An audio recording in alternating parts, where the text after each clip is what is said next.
Hello everybody, welcome to GPCCI Insight. My name is Charlotte Bandelow. I'm the Deputy Executive Director and Head of Trade Promotion of the German-Philippine Chamber of Commerce and Industry. Today we will be discussing about the healthcare recruitment sector in the Philippines and Germany. We would like to share with you the latest updates and an industry outlook. In order to do that, we have invited 5 valuable speakers from the recruitment industry, who will share their experiences with us. We have 2 interesting representatives from the German recruiter side. Welcome Mr. Jason Heinen, Chairperson and founder of Saisy Professionals. And welcome Dr. Urs Lustenberger, Chairman of Globogate Recruiting GmbH. Good afternoon, Philippines, and greetings from Germany. Thank you for the invitation and nice to be here. Good morning, Mrs. Bandelow. Good morning, Manila. Thank you, Mr. Heinen, and thank you, Dr. Lustenberger. Dr. Lustenberger, why don't you start? What is the current demand of skilled healthcare personnel in Germany? Talking about the demand, initially when the market opened 2016, the demand started to jump up to the very moment when the pandemic struck. With the pandemic, the demand started to slightly tail off a little bit, but other than that, we could say that ever since 2016, demand has multiplied by a factor of 5. So according to the Institute of German Economy in Cologne, around 307,000 nurses could be missing in the inpatient care in Germany by the year 2035. Therefore, after the post-COVID-19 pandemic, the demand of nurses is still and will be on high scale. Wow. And then with regard to the demand, you are looking particularly into countries such as the Philippines to fill the demand, to find supply for the demand. Why are Philippine nurses appreciated abroad, Mr. Heinen? I can give you 5 reasons. Filipino nurses are very quick learners.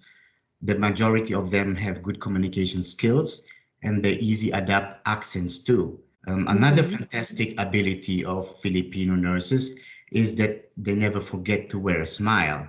This attracts and can motivate team members, and they know how to lighten up the eyes of the patient. And another thing is they have tremendous inner strength. So nothing deters them from going on, even though they stay far away from their homes, families, and friends. What does Germany have to offer for healthcare personnel, Dr. Lustenberger? Germany is a great country. First of all, they welcome Philippine nurses and let them settle down for the rest of their life. Second, they have fantastic infrastructure in their healthcare system. The clinics are first rate, and you can learn with the best technical equipment and the best technical instruments. Then they have a very stable healthcare system, as we have seen throughout the pandemic. I think a few countries had been managing the pandemic as, let's say, safely as Germany has. Further, they offer quite interesting salary system, which is most likely to go up in the near future. Overall, you can get great education, live in a stable environment, stable political environment. You have freedom to travel within the entire Schengen area, and you already have a lot of happy Filipino nurses living in Germany. So the future is bright. Very well, Dr. Lustenberger. Now, let us have a look on the Philippine side. For this, I welcome Fernando, Vice President of Magsaysay Global Services and the Philippine counterpart of the Care with Care program, deploying Philippine nurses to Germany. Hello, Jay. What can you say on the supply side? Thank you, Charlotte. It's anything for the Chamber of Commerce. With the recent pandemic, the demand for nurses in the Philippines, or for healthcare workers in general, has been very strong. just because of the strain that this situation is putting in our healthcare system. Nevertheless, as per the last count of the Philippine Nursing Association and the Filipino Nurses Union, there are still about 200,000 underemployed or unemployed nurses in the Philippines. So I think, or as far as the availability of the supply of nurses from the Philippines for overseas work, it is still there. I think that will not dissipate, simply because nursing has always been a popular profession for people to get into ever since the 1990s. And with regard to the profile, what is the typical nurse that decides to leave for Germany? You know, the nurses that we've deployed and we've seen going to Germany actually come from a broad spectrum, right? But the typical one, generally because of the demands of the language and because of the length of time that it takes before they get deployed and the preparation time, are younger, single, male and female, it doesn't really matter. But it comes from a more younger set because of the number one, they have to learn a new language, which is very difficult when you get older, right? If you have lesser responsibilities with regards to your families, then you do have time to focus on your preparation, your pre-deployment preparation for going to Germany. Maybe we can make a round on best practices. Jay, would you like to start? Then Mr. Heinen and then Dr. Lustenberger. Being engaged with the nurse, we really have to handhold and always be in touch with the nurses all throughout the deployment process. Yeah, best practices. I think applying the 5 attitudes of a Filipino nurse, which I mentioned before, you can apply it in your companies and focus on delivering a good quality service rather to focus only on profit. Standardization, in our eyes, is one of the most important factors from an operational level. Only when you standardize, you will have the freedom of mind to deal with extraordinary circumstances once they should pop up. And the past few months have shown that extraordinary circumstances pop up. Transparent information vis-a-vis all the stakeholders, be it hospitals, be it government, be it candidates, is one of the most important thing. And then, not to forget, careful and prudent cash management, because as you can imagine, whilst people are waiting in the Philippines to be moved or transferred to Germany, there is not much cash inflow. So you have to manage cash positions very carefully. And if you can't do that, you'll be out of the market within months. Thank you, gentlemen. Mr. Heinen, can you highlight success factors for the industry? Yes, success factors of the recruitment industry and meeting the demands of nurses in Germany. I think the whole process should be optimized more. We should find a way how the Filipino nurses could come more faster and earlier to Germany.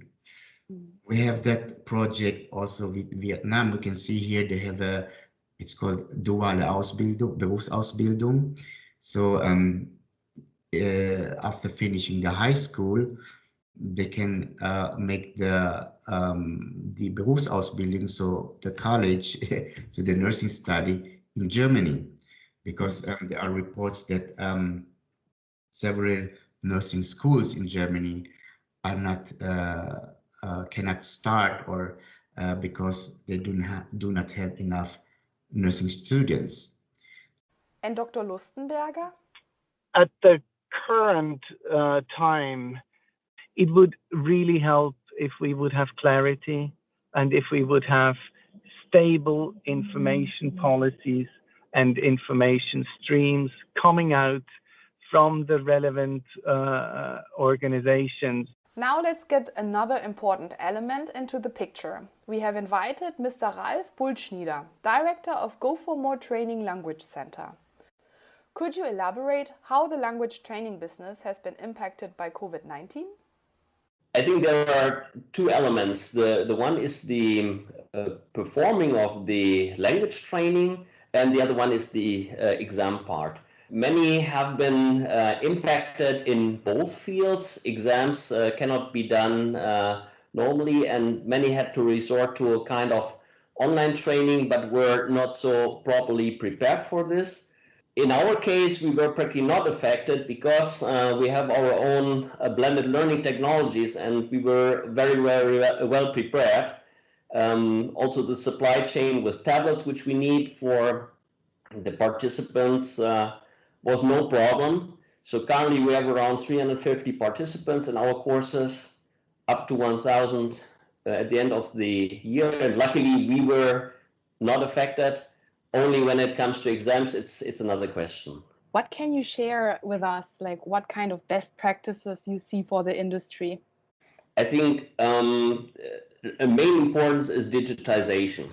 This is not only true for this industry, but in general. We have waited in many industries. We're also in civil service. We have waited too long to digitize the workflows, the processes. And we are, of course, also an IT company, not only language school. We are an educational technology company. So we have right away started to digitize the whole process. And it's not only about language learning. It's also about candidate management. It's about performance tracking. It's about predictive analytics and many other things. And education should normally be at the forefront. But we know also in Germany, we are really struggling also in Germany with the blended learning, with new methods. You mentioned blended learning as a technique. Could you further explain what is this about? What concept is that for our listeners? Yes. We understand blended learning in the wider sense, and not in the small sense of mixing online and on-site learning, but in the wider sense of covering the whole range, starting from self-study, going over virtual classrooms, and then up to using online media in self-learning elements during normal on-site classes. And thus our courses are designed in a way that they cover this whole range. And that means that we can easily switch to virtual classrooms, and we can easily switch to self-learning phases in between. We have breakout rooms, we can make partner and group exercises, and everything is tracked via learning progress control system. We use learning analytics to track the learning progress and the attendance, the learning success. And that's why we are practically unaffected and have the same speed as one would have in the normal classroom setup. And just out of curiosity, how does this work with the internet infrastructure currently? Surprisingly good. Most people have no problem to join, but we hardly have any problems with this. Also because the technology which we use is very, very lean. Great. A significant cog in the machine is the German Embassy. Here, to shed some light on the German government side of things, is none other than the ambassador herself. A warm welcome to Her Excellency, the Ambassador of the Federal Republic of Germany to the Philippines. Mrs. Anke Reiffenstuel, it is our pleasure to have you on board. Thank you very much for having me, Charlotte. It's great to be with you for the podcast, and I think it's a very good initiative. Ambassador, can you share with us how many Philippine nurses already entered Germany? Well, this is quite a challenging question, since we have and collect only statistics for those nurses and healthcare workers that apply for a visa here in the Philippines. Of course, there are also Filipino nurses who might have applied from another country. And so we started in 2017 with 582 visa. And last year, in 2019, we had 1,765. So far in 2020, we have issued 1,276 visa. Altogether, we estimate roughly about 3,500 visa that have been issued for healthcare workers leaving from the Philippines to Germany in the past 3 years since 2017. Once the recruitment agency has filed the visa documents, how long does the visa process take? 4 weeks once the application has been submitted and assuming that all documents required are complete. Once they know the nurses have a contract and have successfully passed their language exam, and then the process is rather fast and rather smooth. But of course, the preparation time is a bit longer, especially in the language course. Now with the digitalization everywhere, thanks to the new normal, will the process change and maybe even become faster? Well, in the background, there has been a bit of digitalization and outsourcing going on, and it's still ongoing and improving. But what is visible for the applicant, not so much has changed. The visa applications still have to be submitted personally by the applicant, since we need the biometric data, the fingerprints and identity check. But in the background, quite a bit has been digitalized when it comes to processing the documents and the back and forth between the embassy and the relevant German authorities. I see. What role does the new German labor immigration law play, Ambassador? The new skilled labor immigration law that has been introduced opens the labor market for all skilled labor professions. For the nurses, the process is still the same. And the agencies have developed in close dialogue with us a very smooth procedure. So there is not really very much changes in this regard. One thing that has been changed within the course of the skilled labor immigration law is that there is a so-called fast track that can be taken, but this is something that is not being done by the embassy, but this is something that can be done by the agency in Germany by involving the relevant authorities in Germany already before they actually start approaching the embassy for the visa requirements and for the visa procedure. And then the process is even faster. But this is not the specific case for the nurses only, but including the sector of the healthcare workers. Thank you for clarifying this. Ambassador, the deployment ban of the Philippines due to the state of emergency caused by the pandemic was a big challenge for the industry and still is, even though it was partially lifted. Have you been in talks to help ease the situation? Of course, we are in constant dialogue with the Philippine government, and this is an issue which we are very, very much involved in. But at the same time, I have to underline it's a decision taken by the Philippine government. However, what our point and the message we try to get across is our interest in the deployment of Filipino nurses in Germany, and are trying to convince the Philippine government that it's a mutual interest. We are proceeding here. But of course, I can also understand the need that has been underlined from the Philippine side, that there is a huge demand of Philippine healthcare workers here in the Philippines itself. I can inform you that we will have bilateral political consultation with the Philippine government in October. And of course, the issue of healthcare workers is one point of the agenda which we will be discussing there. Great to hear. Thanks for sharing this insight. With the health and safety measures in place to help with the containment of the virus, no examinations can be executed. I understand the examination is a requirement for the visa application. What could be a way forward? This is indeed a challenge we are confronted with, but unfortunately there is no alternative to the submission of the language exam results, since the law and the requirements criteria foresee that there needs to be the passing of the language exam on the level of B2.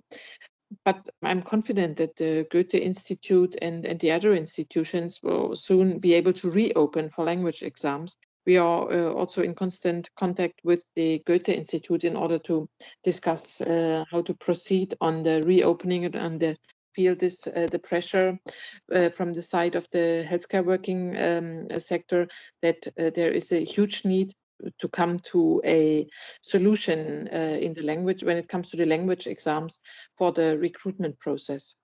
Yeah, I also understand it's not that easy to digitalize or make them online. Let's ask the industry. What is your outlook? Maybe you can share opportunities and challenges, Mr. Heinen. So the demand for nurses and other professions remains very high, and there are enough applicants.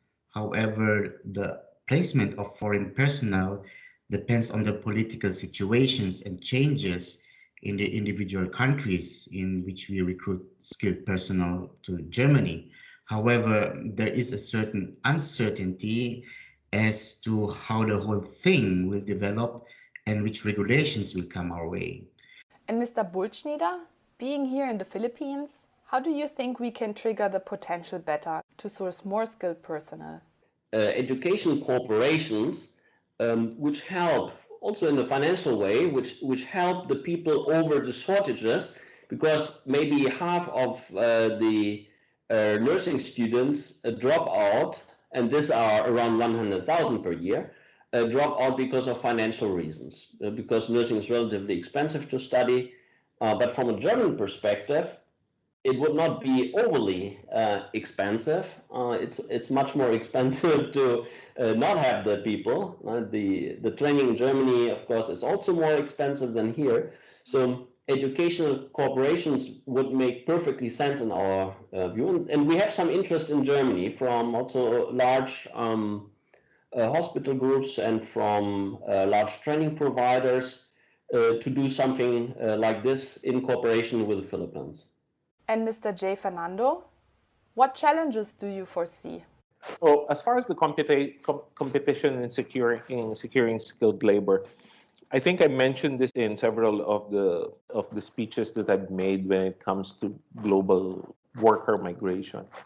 Is that before COVID-19, globally, there was going to be an estimated shortfall of talent across the globe of about 82.5 million jobs that will not be filled with the current talent crop in different countries around the world. And that was before COVID-19. I think that talent shortage is still going to remain. Now, unfortunately, and this is what I've said, is that, honestly, the same nurse that the German market is looking for is also the same nurse that the UK market is looking for. It's also the same nurse that the Middle East market is looking for. Dr. Lustenberger, how can this competition issue be addressed? We see a lot of very positive feedback from the Filipinos that are already in Germany, and therefore I think integration into Germany, which is always a important factor and quite a challenge, will improve over time, which makes us more competitive vis-a-vis the countries where the language barrier isn't as big as in Germany. Let's say the USA, Great Britain, Canada, and Australia. We believe that Filipino nurses, in the end, once they see and hear the feedback from the nurses that are already stationed in Germany, will realize that Germany will be well positioned to compete against the other countries. And we, as a recruiting company, will work hard to make their life a happy one. And I believe we will be well positioned in this competition. Do you have anything to add, Mr. Bultschnieder?